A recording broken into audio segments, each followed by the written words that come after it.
In this video I'm gonna cover the create part of CRUD, so I'm gonna create a new file and call it create. And I need to connect to the database in this file, so rather than copy pasting all this, and this should be root, not root2, I'm gonna copy this and paste it in a new file, which I'm gonna call db.thing.php. So I'll have the connection in here, and then in here now I can just include it, so I'll require db.thing.php.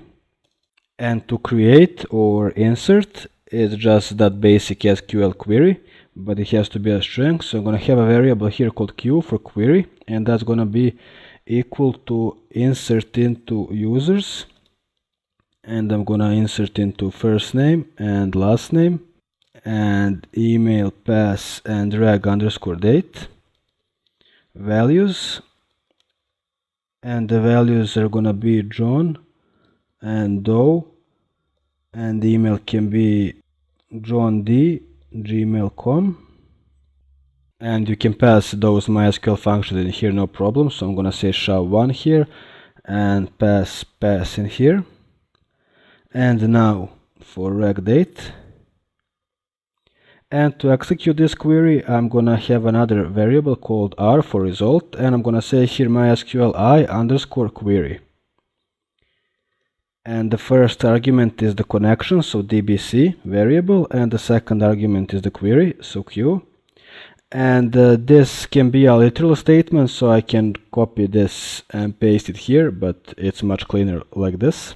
And now I'm gonna say if r to check if it worked. So if r, I'm gonna echo out an h3 and say a row inserted. So if I run this now, let's see what happens. It says a row inserted, and if I refresh users, here it is, John Doe, email and so on. Even I just messed up this email a bit. I have an ad here I didn't see, but anyway, let me just clear that. Okay, and that's it basically. So it's really easy if you know SQL, and you do. So you have the SQL statement as the query, and then you just need to call this specific PHP function, MySQL I underscore query, and that's it. Okay, that's it for this video. See you in the next one.